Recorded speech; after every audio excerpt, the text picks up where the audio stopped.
Okay, good afternoon, everybody. It's just gone 12 o'clock, Tuesday, the 27th of September. My name is Alan Cowie, and I'm from the new Anglia Growth Hub. We provide free, impartial, face-to-face support for growing businesses in Norfolk and Suffolk. First of all, I'd like to say thank you very much to Barclays, who have kindly sponsored this series of webinars, and you can watch all of the other webinars on various subjects that we've done over the past few months on our website, newangliagrowthhub.co.uk. Also, thank you to our funders, the European Regional Development Fund, ERDF.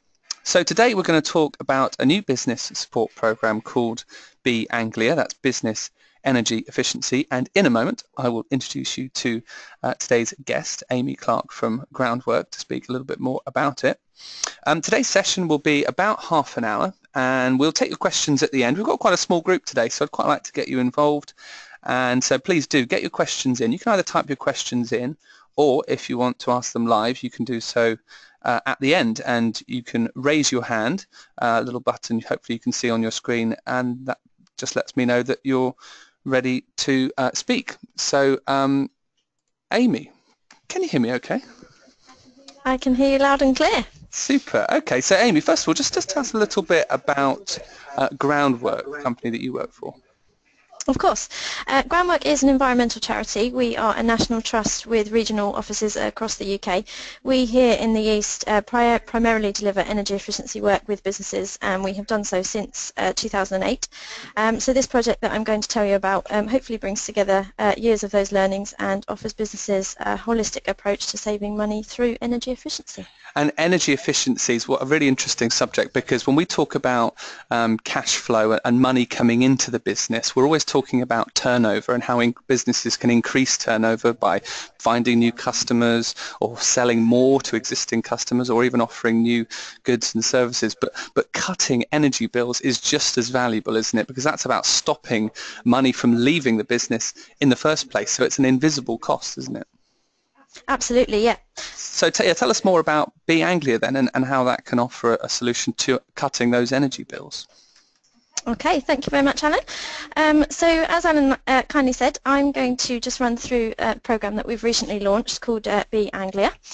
It is, in a nutshell, a support programme that offers eligible small and medium-sized businesses in Norfolk and Suffolk free and impartial advice on energy efficiency, which is the free energy reviews tab that you can see on the presentation slide. There's also a grant funding pot, which is to contribute towards the cost of implementing next phase energy efficiency measures, and also an accreditation with the Suffolk Carbon Charter. So all of those are fully funded. The only cost comes to the business if they want to utilise the grant funding. It's a match funding contribution, so they'd have to find the rest of that project cost, but otherwise it's completely free.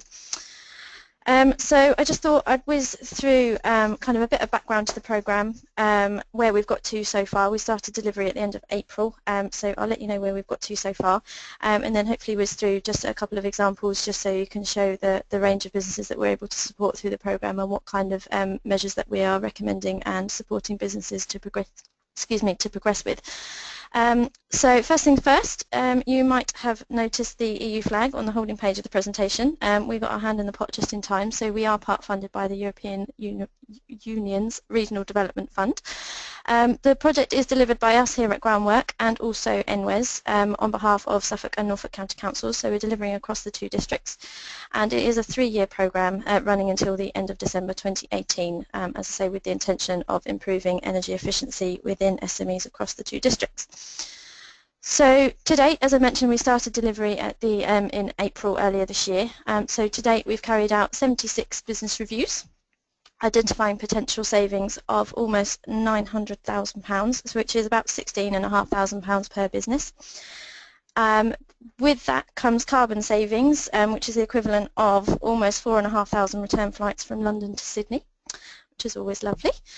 We've also awarded 6 grants totalling almost £61,000 for a range of projects, which I'll go through later in the presentation. We've also assessed 4 businesses for Carbon Charter accreditation. They're pending their results at the moment, but they are looking for silvers and golds, which is lovely. More boring stuff, I'm afraid. Being public money, there are of course eligibility criteria, so I will just whiz through those just as a quick overview. But the first is that the business is based in the project area, which is in Suffolk and Norfolk, and also that it is an SME according to the EU definition, which refers to staff numbers, turnover and the balance sheet. I've lifted the numbers there on the presentation slide. Beneficiaries must also not have received more than €200,000 of state aid, which is for things like grants and subsidies from public bodies, business rates relief or tax credits, for example, in the last 3 financial years. It should also be noted that these thresholds are applied at the top of any group structure that any company might be a part of. So if you have a parent company or indeed any subsidiaries or kind of partner companies, then they too would need to be included in those thresholds. And then lastly, there are a few sectoral exclusions. These are the headline ones, but do always ask if you think that you may or may not fall in one of those headline notes, because there may well be ways around it. One example, we had a yacht builders come to us based here in Ipswich. In my mind that fell under shipbuilding, but upon checking they were able to go through, because apparently shipbuilding refers to big sort of commercial shipping containers rather than luxury yachts worth several £1,000,000 that we can only dream of. So just whizzing through then the different components of the programme that you saw on that introductory slide. The free energy reviews are kind of the first initial contact with us as environmental business advisors. So you have an on-site review where we come to site to get an understanding of your business, how it's working, where we think your energy spend is going, and indeed what projects or measures you think that you might be looking at. Our funders require us to spend a minimum of 12 hours on site, working with you, so that includes the audit time and generating a short report following that review to summarise our recommendations that we might make. So in terms of scope, to kind of understand where we might be looking, if you spend a significant amount on your energy bills, somewhere in or around more than £1,500, that gives us some scope to look at trying to reduce those for you.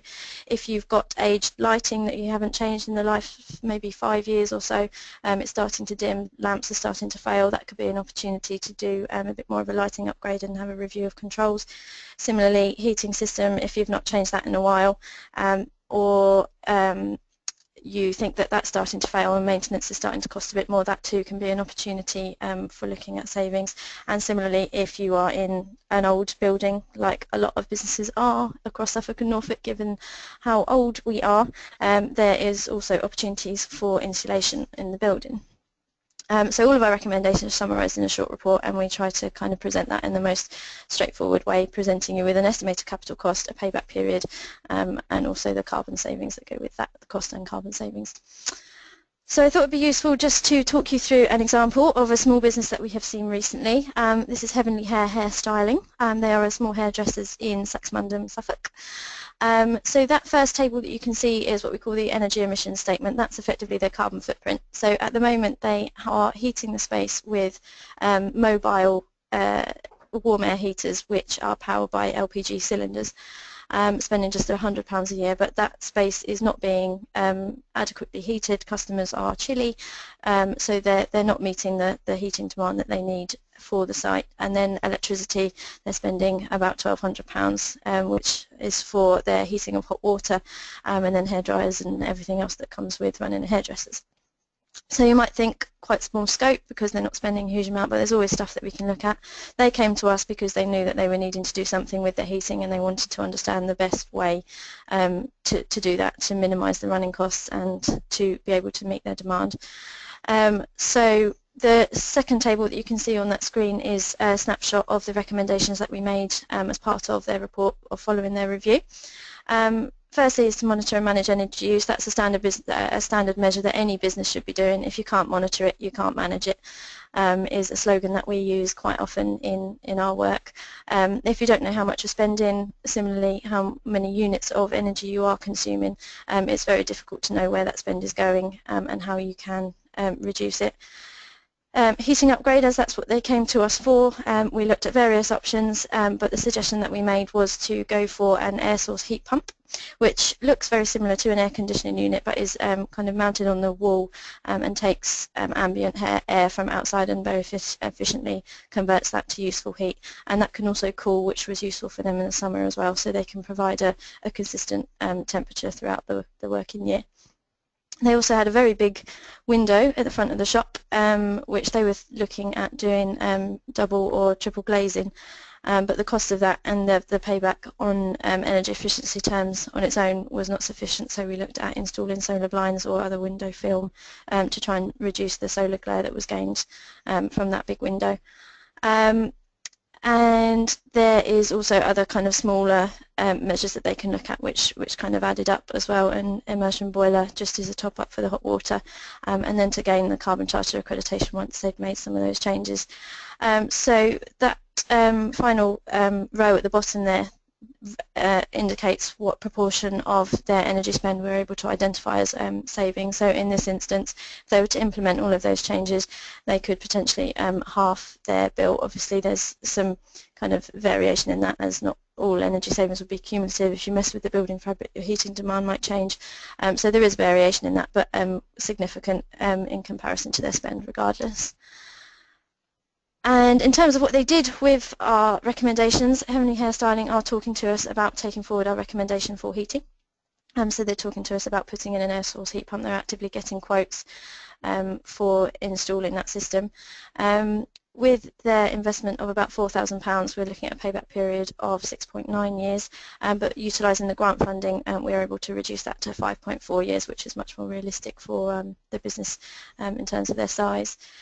So their results are installing a more effective and efficient heating system is going to provide a more comfortable environment for staff and customers. So in comparison to their £100 that they're currently spending on heating, it's ineffective. So they knew they were going to be spending more in comparison to what they are, but they know that that's as low as it's going to get to meet that heating demand. I won't make you read all of this, but this is a testimonial and feedback from one of our other businesses that we have supported also through the project. Onto grant funding, which I hope that you will be interested in as well. So this pot has kind of been earmarked to facilitate the implementation and contribute towards the implementation of energy efficiency measures. Grants up to £20,000 are available at an intervention rate of 28%. We are aiming overall as a project over the lifetime for projects of about £16,000, where we are awarding about £4,500 of grant money. We have accepted much smaller ones than that, and we've accepted much larger ones than that, so that is just the overall average that we're aiming to achieve within the programme. And the pot is for the implementation of next phase energy efficiency measures. That refers to measures that are I guess better than standard, so anything that's part of standard building regulations like some forms of insulation or double glazing we wouldn't be able to support, but if you were using new materials or coming up with more innovative ways to meet that demand, then that's the kind of projects that we're looking at.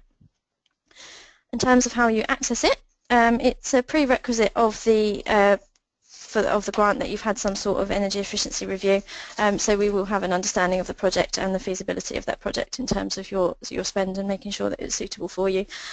So we've got the background support that we can offer you there. But your submission is made up of a simple application form which we're able to support you to complete. You make that to an independent grant panel that's verified. They do various due diligence checks. After that submission, you're then given a formal offer, after which you can go ahead and implement the work. And that's when you'll start to realise the savings from then. Once you have implemented the work, then you would make the claim, and we retrospectively pay you back for that based once everything's been paid and implemented. This is again referring back to another real life example. This is St John's Hall Storage. They have recently awarded some grant money and have just finished implementation of the project, so they're going through the claim process to get their money. But similarly, as with Heavenly Hair, their energy emissions statement, they have wood chip heating, so they've already made some investment in terms of heating, but electricity cost also significant. They're almost £11,000, and most of that is on lighting. So that was our key recommendation in this instance. There was warehouse lighting to be upgraded and also lighting in the office spaces. So St John's Wood Storage replaced its warehouse energy intensive lighting with LED equivalents, and they realised savings of almost £5,000, 27.3 tonnes of CO2. Their investment was quite high, £70,000, largely because those lights were being installed at height, so they needed sort of scaffolding towers and stuff to be able to access the lamps, and a bit of rewiring and additional work. But that implies a payback period of 14.1 years. They almost maximised the grant funding, claiming just short of the £20,000, but that reduced the payback period to 11 years. In this instance, this allowed the business to secure additional finance that they have now secured to put on a new warehouse to make that finance affordable.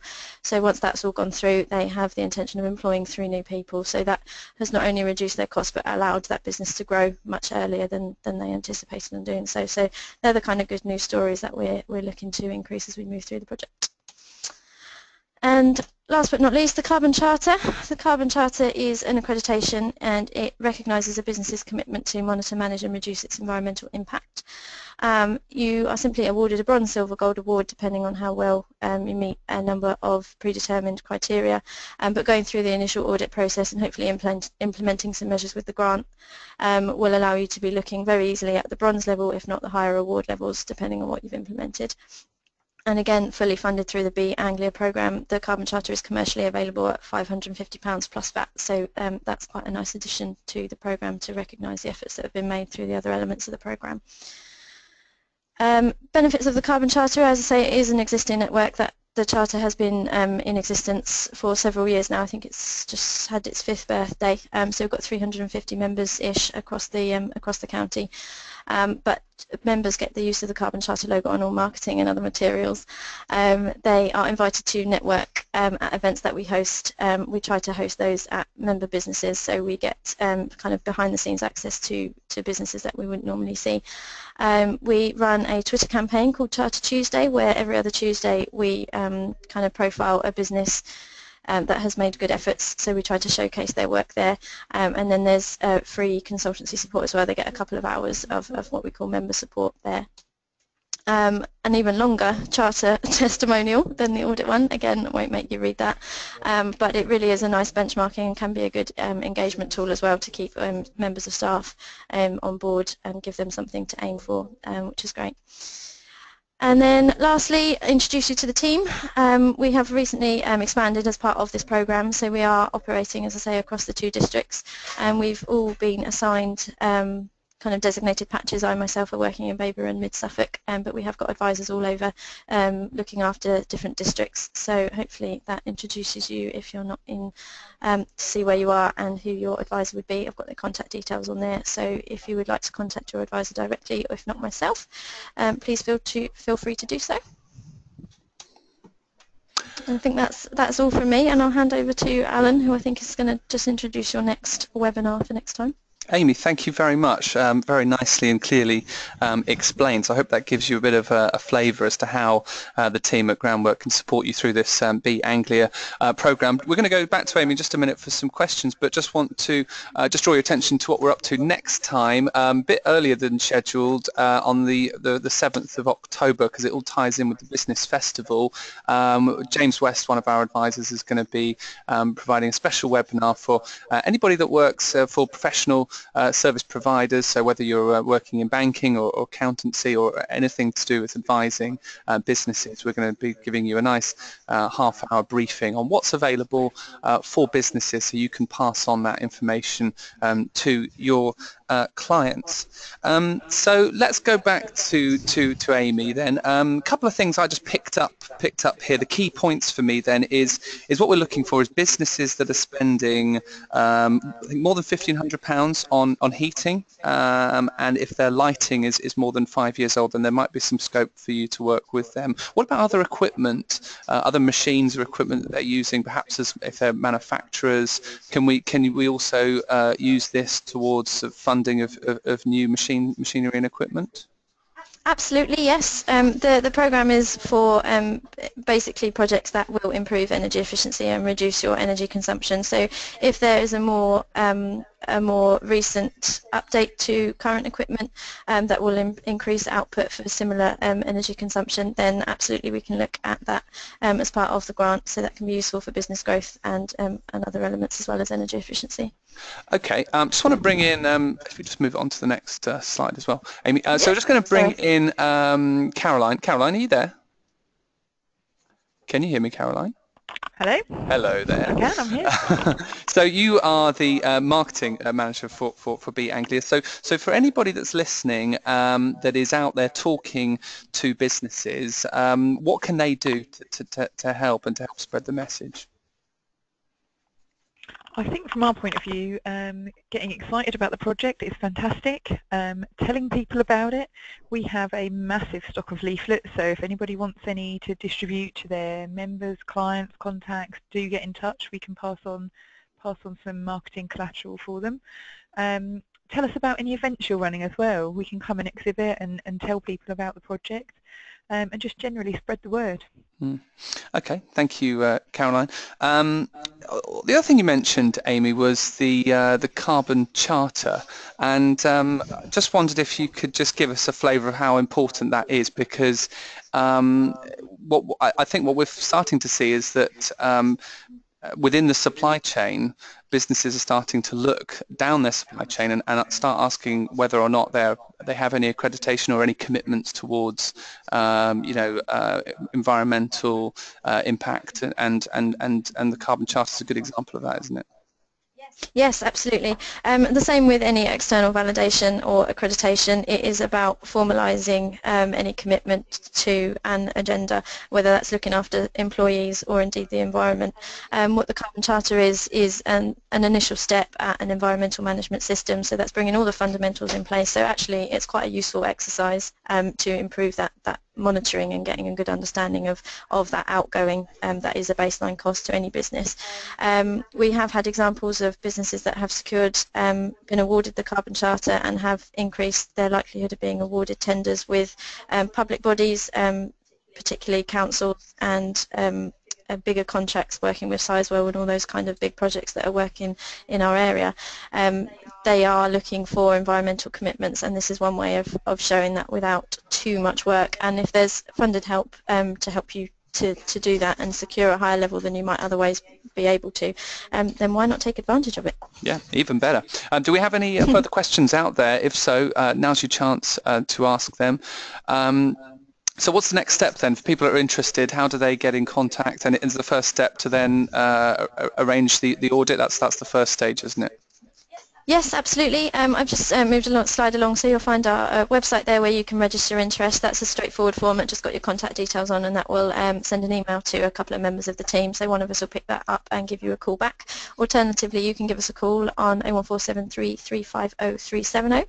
As I mentioned before, there are the eligibility criteria, so part of that call we'll get an understanding of what you're looking for help with, and then we'll whiz through that eligibility criteria as well, just to check that you're eligible to receive the support, and then we can pencil in that date for that initial site view and go from there.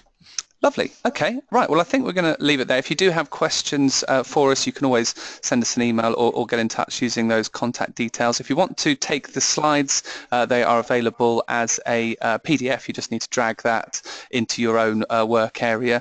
But that's just about it. So my thanks to Aimee Clark. Thank you. Thank you very much for having me. And it's a goodbye from me, and we'll see you next time. Bye-bye. Bye.